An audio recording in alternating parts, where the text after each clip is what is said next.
এবারের হোলিতে আমি গিয়েছিলাম কাটোয়া স্পর্শে। এর আগে কোনোদিনও যাওয়া হয়নি, এবারেই প্রথম। আমি উঠেছিলাম আমার জেঠুর বাড়িতে, আর সেখান থেকে গিয়েছিলাম কেডিআইয়ের মাঠে। কেডিআইয়ের মাঠে পৌঁছে তিহানের প্রথমে তো খুবই আনন্দ। ও তো সবাইকে ধরে ধরে আবির মাখাচ্ছিল, যদিও বাবাকেই একটু বেশি আবির মাখিয়েছে, তবে আমাকেও মাখিয়েছে বা অন্যদেরও মাখিয়েছে। তবে ভালোভাবে থাকতে থাকতে শেষের দিকে গরমে ওর একটু কষ্ট হচ্ছিল, তখন বাড়ি যাওয়ার জন্য বায়না করছিল, তাই তাড়াতাড়ি ফিরে এসেছিলাম।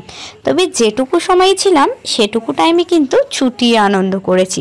সবার সঙ্গে আবির খেলা, নাচ গান করা, অনুষ্ঠান দেখা, দারুণ দারুণ। এ আনন্দ বলে বোঝানোর নয়। আমি তো দোলে এর আগে কোনোদিন এত আনন্দ করিনি। এরপর আমিও একটু মাস্টারবাবুকে তিহানকে রং লাগিয়ে দিলাম, আর তারপর সবাইকে আস্তে আস্তে রং দিয়েছিলাম। ওইদিকে চলছিল একটা অনুষ্ঠান। জানো, এই অনুষ্ঠানটা যে গানটাই নাচটা হচ্ছে না, এটা কিন্তু মুখে গাওয়া, যেটা আমরা প্রথমে বুঝতেই পারিনি, ভাবছিলাম হয়তো বক্সে হচ্ছে। হ্যাঁ, আমি অবশ্য এখনই বললাম মুখে গাওয়া গান। গান তো মুখেই গাইবে, সেটা জানি, তোমরা আমার ভুল ধরবে। তবে আমি বলতে চাইছিলাম যে একদম লাইভ স্টেজ পারফরমেন্স হচ্ছিল। দিনের বেলা মেনলি গানের অনুষ্ঠান হচ্ছিল, আর রাতে ছিল নাচের অনুষ্ঠান। তো গান শুনতে শুনতে এখানে প্রথমে এরা সবাই মিলে একটু নাচতে শুরু করলো। পাশেও অবশ্য অনেকজন নাচছিল, আর তারপরে তিহানও একটু তাল দিচ্ছিল গানের সঙ্গে সঙ্গে, কারণ এই গানটা তো ওর পরিচিত। এরপর আমিও একটু এদের সঙ্গে কোমর তুলিয়েছিলাম নাচার জন্য।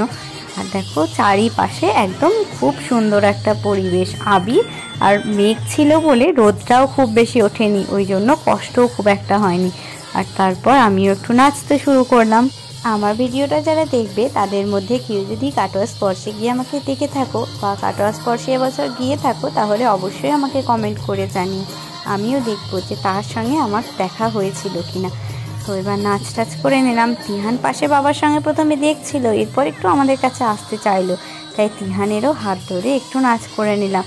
ও তো ছোটো ছেলে, তাই বেশিক্ষণ থাকতে চাইছিল না, একটু পরেই আমাকে টেনে নিয়ে পাশে চলে আসলো। ও আর কি নাচতে, নিজেও নাচবে না, সঙ্গে আমাকেও নাচতে দেবে না, আর তার জন্য চলে এলাম ওর হাত ধরে। এরপর শুরু হলো আমার গালে আবির মাখানো। হলুদ রং মাখিয়ে মাখিয়ে আমার পুরো গালটা একদম হলুদ বানিয়ে দিয়েছিল। আর তারপর ওকে দেখাচ্ছিলাম, ঠিক আছে আর আবির মাখাতে হবে না, একটু অনুষ্ঠান দেখ। আর এদিকে ধামচা বাজানো হচ্ছিল, খুব সুন্দর লাগছিল দেখতে। যখন একটা পারফরমেন্স শেষ হয়ে আর একটা শুরু হচ্ছিল, সেই মাঝের গ্যাপটাতে এই ধামচাটা বাজছিল। দেখো, রং মেখে সবাই কেমন ভূত সেজেছে, এক একজনের তো একদম চামড়ায় দেখতে পাওয়া যাচ্ছে না। আর বাচ্চাদের হোলি খেলা দেখে একদম আবির ঢেলে দিচ্ছে মাথার উপরে। তো এইসব দেখে তারপর আবারও একটু আবির খেলছিলাম, নাচছিলাম। আর আকাশটা তো একদম আবিরে আবিরে পুরো ভরে গেছিলো। এখানে দেখো, আকাশটাকে চিনতেই পারা যাচ্ছে না, চারিদিকে মনে হচ্ছে যেন একটা হলুদ ধোঁয়া চলছে, তাই না? আর তারপর তিহানকে একটু নাচানোর চেষ্টা করা হচ্ছিল, কিন্তু ও যা করবে সেটা কোল থেকেই করবে, নেমে একদমই নাচ করবে না, তাই হাতে তাল দিচ্ছিল। মাস্টারবাবু এখানে একটু নাচছিল, ও যদিও নাচতে পারে না, তবুও ছেলের পাল্লায় পরে নাচতেই হচ্ছিল। এরপর তিহানকে যেই কাঁধে নিয়েছে, অমনি তিহান কিছুক্ষণ কাঁধে থেকেই দেখছি কাঁদতে শুরু করেছে। আমি তো নাচতে গিয়ে প্রথমে লক্ষ্য করিনি, তারপর মাস্টারবাবু বললো যে তিহান কাঁদছে, কোলে নাও। তোমরা আবার দেখো, এটা দেখে বলবে যে মা হয়ে নেচেই চললে, কোলে নিচ্ছে না, কিন্তু সেরকম কোনো ব্যাপার না। আমি প্রথমে দেখতে পাইনি একদমই। তো দেখার সঙ্গে সঙ্গে যেই বললো তিহান কাঁদছে, সঙ্গে সঙ্গে আমি নাচতাম নিয়ে তিহানকে কোলে নিলাম। আর এই যে কাঁদতে শুরু করলো, তারপর ও আর ওখানে একদমই থাকতে চাইছিল না। আসলে নতুন জামা, তারপর আবার গরম, তারপর আবির মেখেছিল ওটার গায়ে, এর জন্য ওর খুবই বিরক্তি লাগছিল। পাশে একটু বসে রেস্ট নিয়ে চলে আসলাম বাড়ি।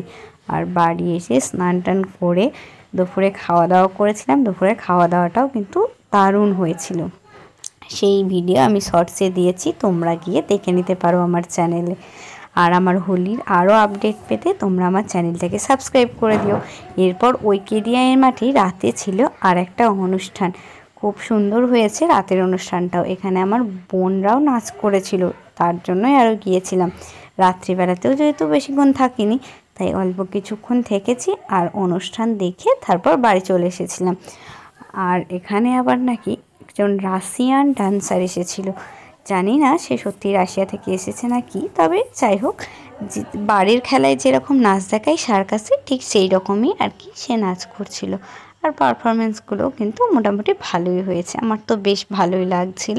আর সঙ্গে পরিবেশটাও খুব ভালো ছিল, স্টেজের লাইটিংও খুব ভালো ছিল। আর তিহান তো বাবার কাঁধে চেপে দেখছিল, এত ভিড় ছিল আমরাই দেখতে পাচ্ছিলাম না প্রথম দিকে, তো ও কিভাবে দেখতে পাবে।